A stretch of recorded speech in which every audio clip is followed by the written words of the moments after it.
నమస్తే friends, welcome to my channel food on tube. ఇవాల్టి మన రెసిపీ వచ్చేసి ఎంతో ఆరోగ్యాన్ని ఇచ్చే మునగాకు కారం పొడి ఎలా తయారు చేయాలో చూసేద్దాం.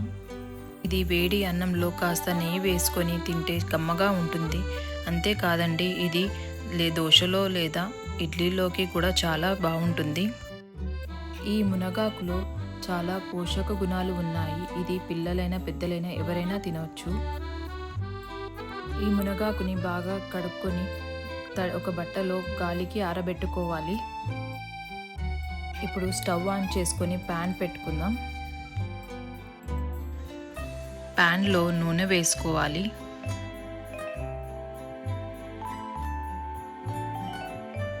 నూనె వేడెక్కాక శనగపప్పు ఇంకా మినపప్పు వేసుకోవాలి.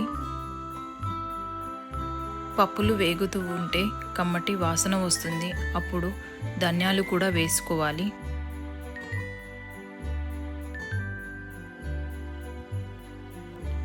ఇప్పుడు పప్పులు బంగారు రంగులోకి మారుతుండగా జీలకర్ర వేసుకోవాలి.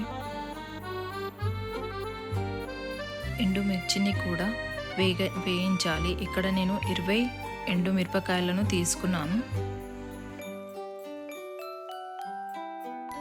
ఒక 15 దాకా మిరియాలను కూడా వేసుకొని వేగనివ్వాలి.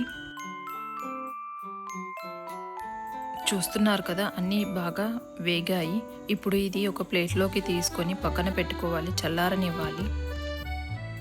ఇప్పుడు అదే ప్యాన్లో ముందుగా మనం శుభ్రం చేసుకొని పెట్టుకున్న మునగాకును వేసుకోవాలి.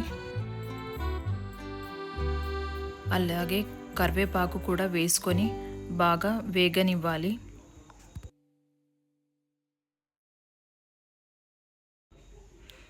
చూస్తున్నారు కదా, మునగాకు ఇంకా కరివేపాకు కూడా బాగా చక్కగా వేగాయి.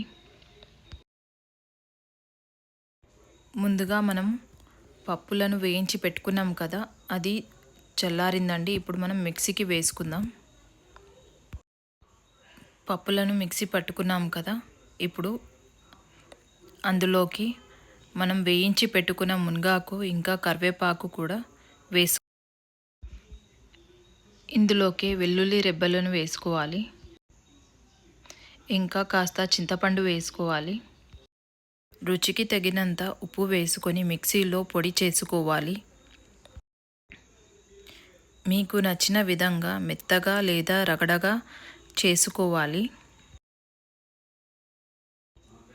ఈ పొడిని ఒక డబ్బాలో వేసుకొని 15 రోజుల వరకు నిల్వ ఉంచుకోవచ్చు.